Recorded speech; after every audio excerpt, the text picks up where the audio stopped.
नमस्कार, मैं रिजवाना। न्याय टीवी में आपका स्वागत है।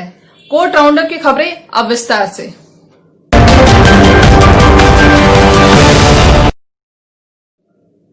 सरकार के मिशन शक्ति में न्याय व्यवस्था कदम मिला रही है। रायबरेली जिले में तिलक समारोह में आए रिश्तेदार की हवस की शिकार हुई 1.5 साल की मासूम को आज न्याय मिल गया। मासूम के साथ दुराचार करने के बाद गला दबाकर हत्या करने के आरोपी को विशेष न्यायाधीश पॉक्सो एक्ट विजयपाल ने दोषी पाते हुए मृत्युदंड की सजा से दंडित किया गया। इसके साथ ही अर्थदंड के रूप में 2,20,000 रुपए अदा करने का आदेश दिया है। अर्थदंड की आधी रकम मृतका के पिता को देने का आदेश दिया है। विशेष अभियोजक वेदपाल सिंह व संदीप सिंह ने बताया कि सलोन थाने में 3 मई की रात्रि 12:30 बजे मृतका के पिता ने रिपोर्ट दर्ज कराई थी कि उसके परिवार में 2 मई को तिलक समारोह था। उसमें आए उसके रिश्तेदार ने रात्रि करीब 10:30 बजे उसकी 1.5 साल की मासूम बेटी के साथ दुराचार किया और गला दबाकर उसकी हत्या कर दी। हत्या करने के बाद आरोपी ने गांव के बाहर ट्यूबवेल के गड्ढे में शव छिपा दिया।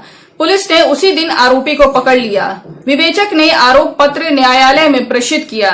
न्यायाधीश ने आरोपी को दुराचार का दोषी बताते हुए मृत्युदंड व 1 लाख रुपए अर्थदंड की सजा दी है। न्यायाधीश ने अर्थदंड की रकम से आधी 1,10,000 रुपए मृतक के पिता को देने का आदेश दिया है।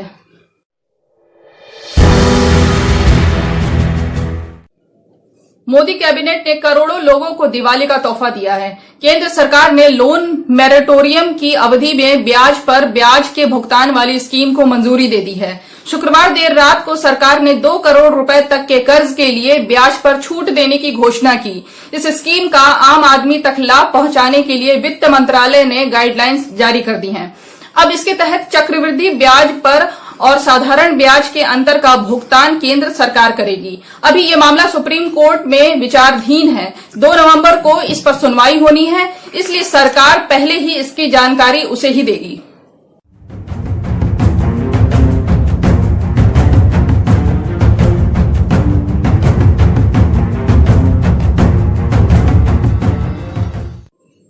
बांके बिहारी मंदिर 25 अक्टूबर से श्रद्धालुओं के लिए फिर से खोल दिया जाएगा।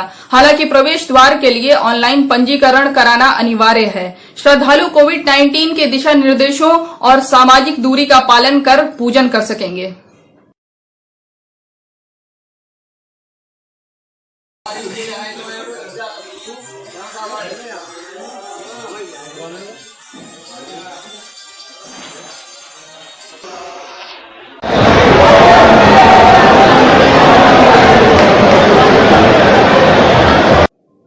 इस संबंध में अधिवक्ता महेंद्र प्रताप सिंह एवं राजेंद्र माहेश्वरी द्वारा एक जनहित याचिका सिविल जज जूनियर डिवीजन मंदिर प्रशासक की अदालत में दायर की गई। वहीं हिमांशु गोस्वामी समेत अन्य 61 मंदिर सेवायतों द्वारा प्रार्थना पत्र देकर मंदिर को आम भक्तों के लिए खोले जाने की मांग की गई थी। शुक्रवार को सिविल जज जूनियर डिवीजन मंदिर प्रशासक गजेंद्र सिंह ने उक्त प्रार्थना पत्र पर याचिका पर सुनवाई करते हुए कहा कि न्यायालय द्वारा 15 अक्टूबर को जारी आदेश आज भी प्रभावी है, इसलिए पुनः मंदिर खोलने के आदेश पारित करने का कोई औचित्य नहीं है।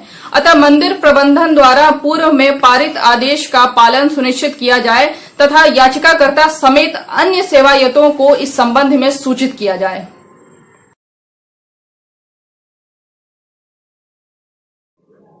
कर्नाटक उच्च न्यायालय ने एक जनहित याचिका पर राज्य सरकार को नोटिस जारी कर आदेश दिया है कि वो वंचित और आर्थिक रूप से कमजोर वर्गों के स्कूली बच्चों को कम लागत वाले लैपटॉप, टैबलेट या किसी अन्य डिजिटल संसाधनों की खरीद और वितरण सुनिश्चित करने के लिए तत्काल योजना तैयार करे, ताकि उन्हें ऑनलाइन कक्षाओं में भाग लेने की सुविधा मिले। जस्टिस BV नागराकाटा और जस्टिस NS संजय गौड़ा की खंडपीठ ने ये नोटिस A.K. संजीव नरहरण, अरविंद नरहरण और मुरली मोहन की याचिका पर सुनवाई करते हुए जारी किया है।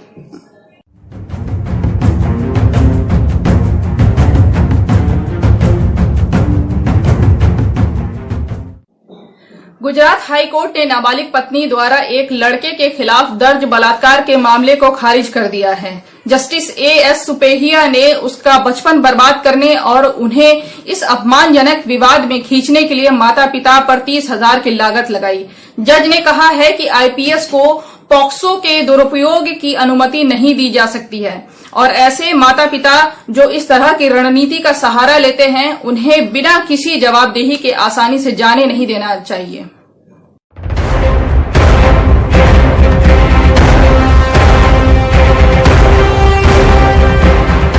और स्वतंत्रता के 74 वर्षों के बाद भी महिलाएं बलात्कारियों, कानून के उल्लंघनकर्ताओं से सुरक्षित नहीं हैं।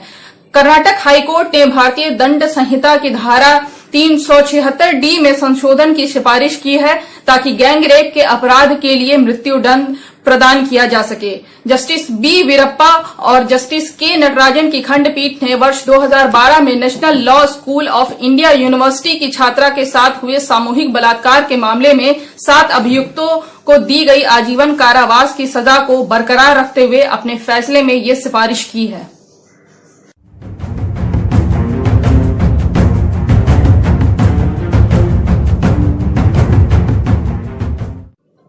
दिल्ली की एक अदालत ने शुक्रवार को दिल्ली पुलिस द्वारा गैर कानूनी गतिविधियों रोकथाम अधिनियम के तहत दिल्ली दंगों के मामले में जेएनयू के छात्र नेता उमर खालिद और शर्जिल इमाम की रिमांड अवधि बढ़ाने की मांग करने वाले एक आवेदन को अनुमति देते हुए रिमांड 20 नवंबर 2020 तक बढ़ा दिया। सुनवाई में एसपीपी अमित प्रसाद ने अदालत को बताया कि रिमांड के लिए 2 आवेदन आए थे। एक उमर खालिद और शर्जील इमाम के लिए था और दूसरा फैजान खान के लिए था, जिसे दिल्ली उच्च न्यायालय ने शुक्रवार को पहले ही जमानत दे दी।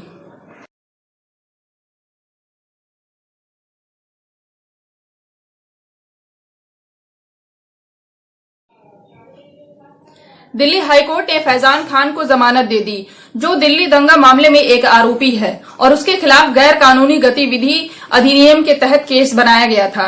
न्यायमूर्ति सुरेश कुमार कैद की एकल पीठ ने मामले की सुनवाई की और पाया कि यूपीए की धारा 43D5 के तहत की गई शर्तों एम्बार्गो वर्तमान रिकॉर्ड में आई है, सामग्री के अनुसार लागू नहीं होती। वहीं जांच एजेंसी स्टेट्स रिपोर्ट में भी गवाहों के मामूली बयानों को छोड़कर यूपीए के तहत बनने वाले अपराधों के गठन का खुलासा नहीं किया गया है।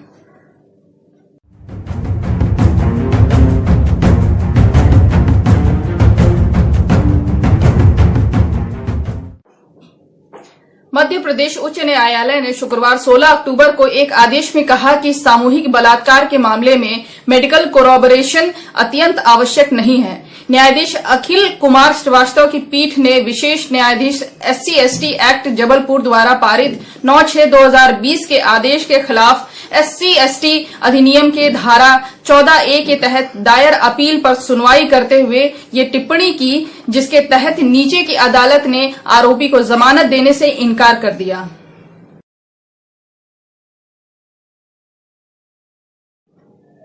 बॉम्बे हाईकोर्ट ने ब्रॉडकास्ट ऑडियंस रिसर्च काउंसिल की अनुशासन परिषद द्वारा अपने आचार संहिता के उल्लंघन के लिए टीवी टुडे नेटवर्क को उस पर लगाए गए 5 लाख रुपए के जुर्माने को जमा करने का निर्देश दिया है। कोर्ट ने कहा है कि यदि राशि जमा की जाती है तो नेटवर्क के खिलाफ कोई कठोर कदम नहीं उठाया जाएगा। न्यायमूर्ति जामदार और न्यायमूर्ति मिलन जाधव की खंडपीठ टीवी टुडे नेटवर्क लिमिटेड द्वारा दायर एक याचिका को वीडियो कॉन्फ्रेंसिंग के माध्यम से सुनवाई कर रही थी, जिसके बाद बार्क की अनुशासन परिषद ने निष्कर्ष निकाला था कि याचिकाकर्ता नेटवर्क के दर्शकों के कदाचार में लिप्त होने की चेतावनी जारी कर रही थी।